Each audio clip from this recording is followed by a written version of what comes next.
Hello everyone, स्वागत है आपका फैजल एकेडमी पे।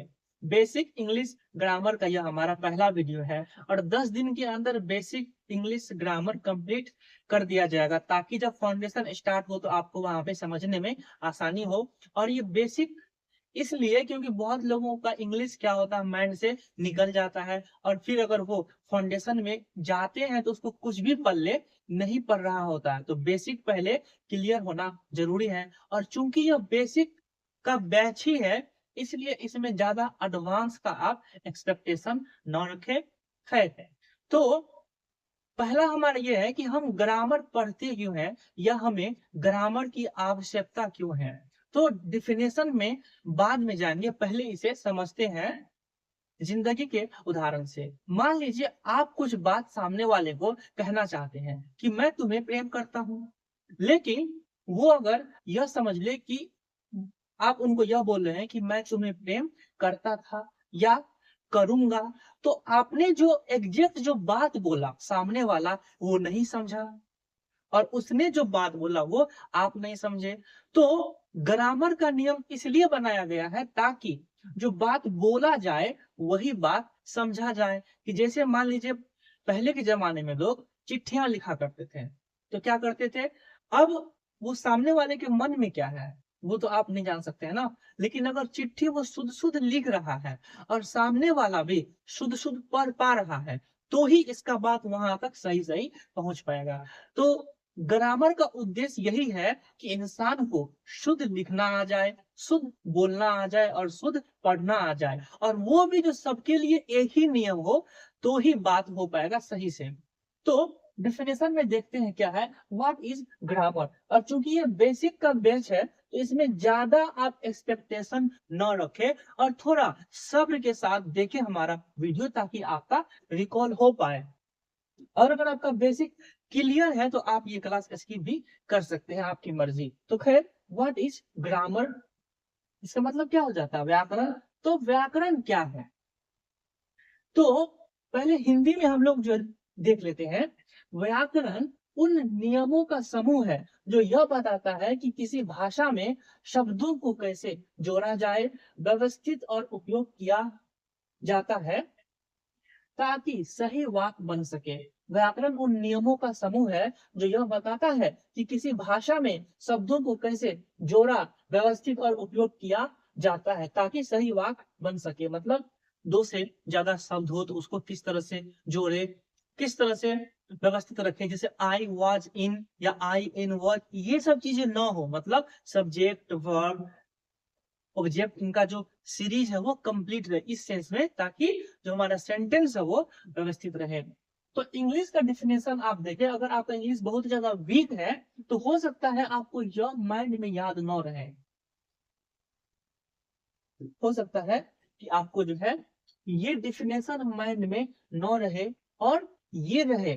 तो आप एक काम करें कि दोनों ही डिफिनेशन लिख ले। इससे होगा क्या कि आपको तो ये वाला याद करना है डिफिनेशन, लेकिन अगर क्या होगा, अगर आप हिंदी नहीं लिखोगे तो कुछ समय के बाद ऐसा होगा कि ये लिखा रहेगा तो आपका, लेकिन आप क्यों लिखे क्या लिखे ये माइंड से निकल सकता है। तो इसीलिए आप दोनों ही डिफिनेशन अपने नोटबुक में नोट कर ले। तो grammar is the set of rules that explains how words are combined. क्या है, सेट ऑफ रूल्स का मतलब क्या होता है, नियमों का समूह है ना, यहाँ पे नियमों का समूह। दैट एक्सप्लेन्स, जो एक्सप्लेन करता है, हाउ वर्ड्स आर कंबाइंड, जो शब्द है वो कैसे बुने जाते हैं या बनाए जाते हैं या व्यवस्थित किए जाते हैं। अरेंज्ड मतलब व्यवस्थित करना, and use to form, form मतलब क्या हो जाता है, बनाना करेक्ट सेंटेंसेस, और सेंटेंस का मतलब क्या होता है, वाक्य। तो ग्रामर उन नियमों का समूह है जो यह बताता है कि किसी भाषा में शब्दों को कैसे जोड़ा, व्यवस्थित और उपयोग किया जाता है ताकि सही वाक्य बन सके। कहने का मतलब है सही लिखना, सही बोलना, सही पढ़ना, इनका जो नियम है वही व्याकरण है, यही ग्रामर है। तो grammar helps us speaks correctly, जो ग्रामर है वो हमें सही से बोलना सिखाता है। बस इतना मायने में रखते हैं आप, और इनको लिख ले तो आपके लिए बेहतर रहेगा। अब है लेटर।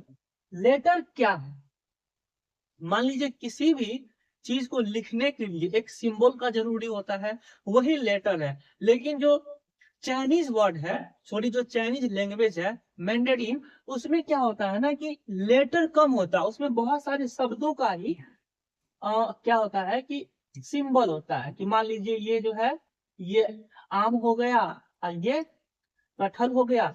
एक एग्जाम्पल दे रहे हैं, मतलब एग्जैक्ट नहीं है ऐसा। तो ये क्या है कि लोगों को समझने में बहुत ही ज्यादा टफ रहेगा। कोई नया आदमी अगर लैंग्वेज सीखेगा तो इसे बहुत ज्यादा परेशानी होगा। तो इसीलिए अक्षरों का इस्तेमाल किया जाता है। क्यों?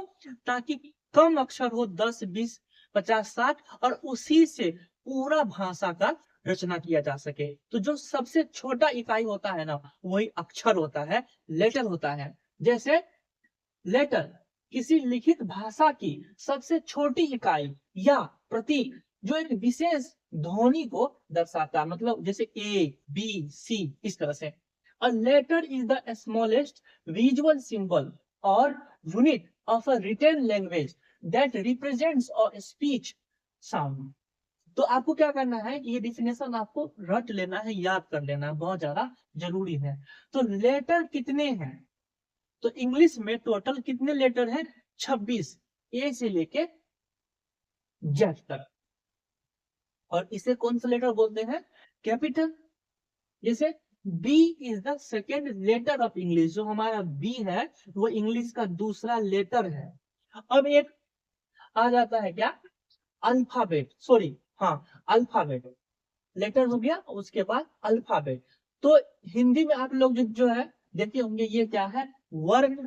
और एक डिफिनेशन जो काफी ज्यादा कॉमन है, वर्णमाला। कि वर्णमाला किसे कहते हैं? तो वर्णों के समूह को वर्णमाला कहते हैं। जैसे अगर वर्ण हमारा एक फूल है, वर्ण हमारा अगर एक फूल है वर्ण, और इसी फूल को अगर एक माला में हम गूंथ ले तो ये क्या हो जाएगा? वर्णों का माला। तो ये हो गया वर्णमाला। तो इसीलिए इसको वर्णमाला कहा जाता है। और इंग्लिश में क्या है? अल्फाबेट। तो एक चीज आपको हम जो है यह बता दें कि हिंदी में तो वर्णमाला है, तो इंग्लिश में अल्फाबेट क्यों है? क्योंकि जो पुराना इंग्लिश है ना, उसको यहाँ पे इसको अल्फा कहा जाता था, इसको बीटा कहा जाता। तो अल्फा से लेके बीटा तक ऐसे। तो ये क्या, इसलिए हुआ क्या? अल्फाबेट। तो इसका एक बार डिफिनेशन देखते हैं। किसी भाषा को लिखने के लिए उपयोग किए जाने वाले अक्षरों, और चूंकि ये इंग्लिश है तो ए से जेड तक के पूरे समूह को वर्णमाला कहते हैं। अंग्रेजी में केवल एक वर्णमाला है जिसमें 26 अक्षर होते हैं। तो हमारा अल्फाबेट्स नहीं होता, अल्फाबेट। जो 26 लेटर आपस में जुड़ते हैं, मिलते हैं, या एक जो समुच बनता है, वो क्या हो जाता है? अल्फाबेट, अर्थात वर्णमाला। तो an alphabet is a standard set of letters from A to Z used to write a language. English has only one alphabet containing 26 letters. तो इंग्लिश में कितने लेटर्स हैं? 26। अल्फाबेट इंग्लिश में कितने हैं? तो केवल एक है। तो हमारा क्या है? ये जो है कैपिटल लेटर्स है और ये स्मॉल लेटर्स है। ये तो आप सबको पता ही होगा। अब देखते हैं हमारा अगला क्या है। अगला है वर्ड, शब्द।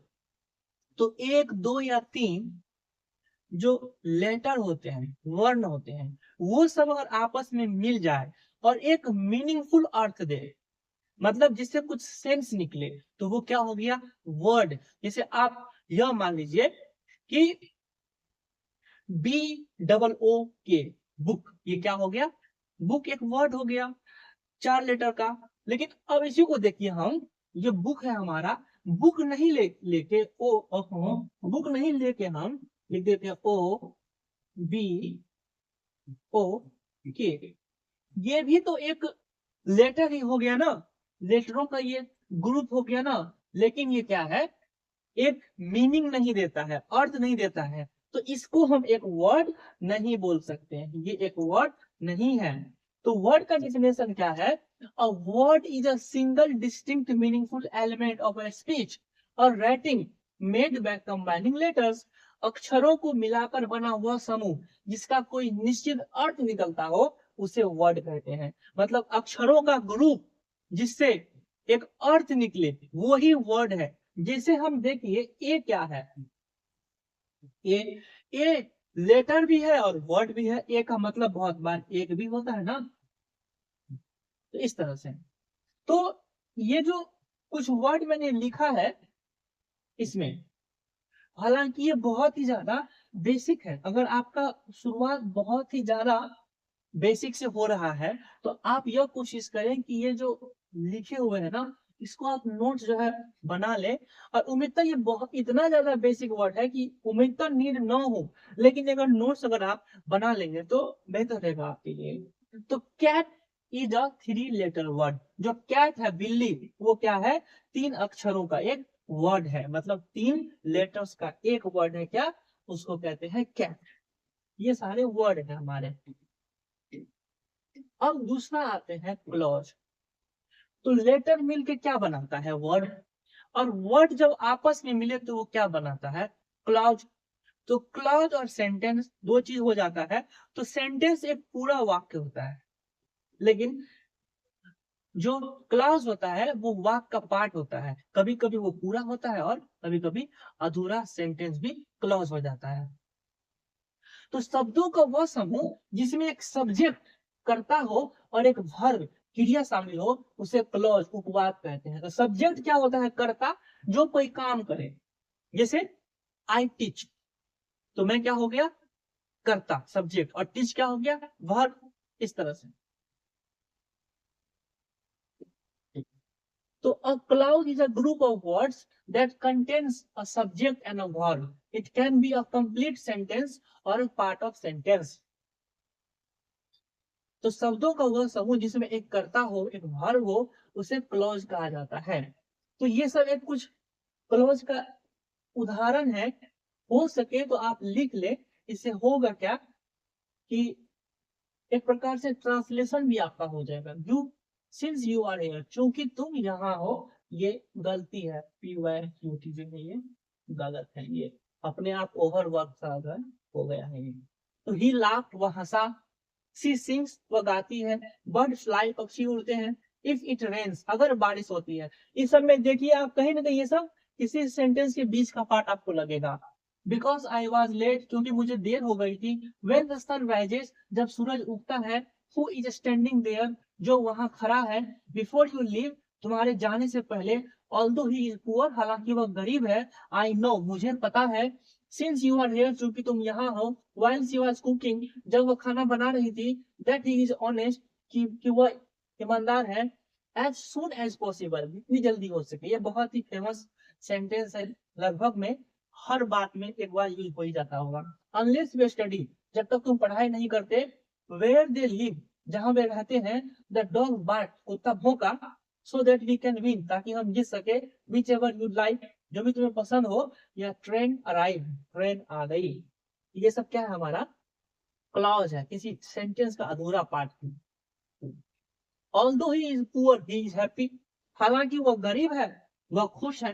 तो इसको हम कह सकते हैं क्लॉज। और ये पूरा मिलके क्या हो गया? सेंटेंस। तो इंग्लिश उतना टफ है नहीं, बस थोड़ा सा ध्यान देंगे तो 3-4 महीना में आपका इंग्लिश ठीक हो जाएगा। अब है सेंटेंस। एक मिनट। हाँ ठीक, वीडियो आ रहा है। ओके। अब है सेंटेंस। तो वर्णों के समूह को क्या कहते हैं? वर्णमाला। जब एक से ज्यादा लेटर आपस में मिले तो वो बनते हैं वर्ड। वर्ड बन के मिल के बनते हैं क्या? क्लॉज। और क्लॉज मिल के क्या बन जाते हैं? सेंटेंस, वाक्य। मैं जा रहा हूं, आई एम गोइंग। इसमें कोई भी रुकावट नहीं है, अधूरा सेंटेंस नहीं है। ये आपस में क्या हो गया? सेंटेंस, वाक्य। तो शब्दों का ऐसा समूह जो सही क्रम में व्यवस्थित हो और जिसका पूरा अर्थ निकलता हो, उसे सेंटेंस कहते हैं। तो क्या कंडीशन है? कि जो वर्ड का ग्रुप है ना, वो सही क्रम में हो। आई एम अ स्टूडेंट, सही क्रम में हो और जिसका पूरा अर्थ निकलता हो। एक तो उसका कर्म सही हो, ऊपर से पूरा अर्थ निकले, तो वो क्या हो जाएगा? Sentence. I am a student, मैं एक छात्र हूं। इसी तरह हम लोग लिखें अ, क्या हो गया? इसी तरह हम लोग लिखें अ एम स्टूडेंट आई। तो ये क्या हो गया, वर्ड तो है ना, वर्ड है और सारा वर्ड सही है, ऐसा नहीं कि इसमें कोई भी स्पेलिंग एरर है, लेकिन क्या है, इसका जो व्यवस्था है, जो कर्म है, वह गलत है। अगर आप लोग स्टार वार्स मूवी आप लोग देखते होंगे, अगर या देखे होंगे और नहीं देखे हैं तो जाके आप लोग देख लीजिए। तो उसमें एक योडा रहता है कैरेक्टर, वो जो है नाटा सा, उसको जो है कैरी मिनाटी भी अपने वीडियो में कभी कभी लाता है। तो योडा क्या करता है कि सेंटेंस सीक्वेंस में नहीं बोलता है, वो सेंटेंस उल्टा बोलता है, कि जैसे I am a student I am, वो योडा ऐसे बोलता है। कि योडा बोल सकता है, उसके पास बहुत ज्यादा शक्ति है, उसका मर्जी, लेकिन आप नहीं बोल सकते हैं, ठीक। तो सेंटेंस ऐसा हो कि जो एक कंप्लीट अर्थ दे। अगर कोई भी स्टार वॉर्स का मूवी देखा हो तो कमेंट सेक्शन में उसका पसंदीदा कैरेक्टर का नाम आप लोग जरूर लिखें, ताकि मुझे भी लगे कि आप लोग रियल में सही कंटेंट देख पा रहे हैं। तो ये सेंटेंस के थोड़े 20-15 एग्जाम्पल से आपके, अगर आपका बेसिक नहीं है तो आप इसको याद कर लें, वो ज्यादा सही रहेगा। अब थोड़ा याद कर ले और इंग्लिश बोले अपने अनपढ़ों के बीच में, तो थोड़ा सा भोकाली भी होना जरूरी है। तो आप याद कर ले सेंटेंस, कम हेयर, यहाँ आओ, सिट डाउन बैठ जाओ, आई एम स्टूडेंट, मैं एक छात्र हूँ, द स्काई इज ब्लू, आसमान नीला है, आई लव माई इंडिया, मुझे अपने भारत से प्यार है, होना भी चाहिए, व्हाट इज योर नेम, आपका नाम क्या है, ओपन द डोर, दरवाजा खोलो, शी इज रीडिंग, वो पढ़ रही है, दिस इज माई कार, यह मेरी कार है, गॉड इज गुड, भगवान अच्छे हैं। हाँ, गॉड का एक आप लोग याद रखें, क्योंकि ये उतना भी बेसिक नहीं है। जहां पे गॉड कैपिटल में रहे ना, तो समझ आइए कि जो ईश्वर का बात हो रहा है, और जहां पे गॉड स्मॉल में रहे, मतलब सेंटेंस के बीच में, ठीक, जहां पे ये वाला गॉड रहे तो समझिए देवता का बात हो रहा है। अब देवता और ईश्वर में क्या डिफरेंस है, ये आपको हमेशा पता होना चाहिए।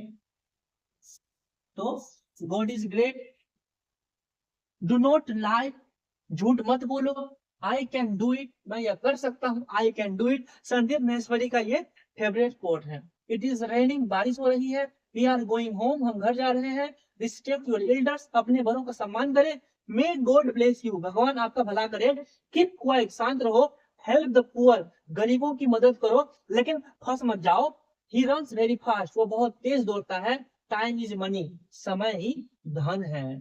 तो समय गंवाया, धन गंवाया, तो समय का थोड़ा अरे खत्म हो गया ये, तो सेंटेंस तो खत्म हो गया। अगला वीडियो में हम लोग जो है देखेंगे पार्ट्स ऑफ स्पीच, नाउन, उसके बाद प्रोनाउन, इस तरह से टेंस वगैरह के होते होते 10 दिन के अंदर बेसिक ग्रामर कंप्लीट हो जाएगा। अगर आप एसएससी की तैयारी कर रहे हैं, बिहार बोर्ड में है, या वैसे भी आपको इंग्लिश ठीक करना है, तो 10 दिन हमारा यह वीडियो देख लीजिए। उसके बाद एक फाउंडेशन इंग्लिश ग्रामर लॉन्च किया जाएगा, जो 4 महीने में खत्म होगा। तो वीडियो कैसा लगा, समझ आया, नहीं आया, ज्यादा बेसिक था या ठीक था, तो अपनी राय जरूर रखें, क्योंकि फीडबैक देना बहुत ही ज्यादा जरूरी है। तो थैंक्स फॉर वॉचिंग, जय हिंद।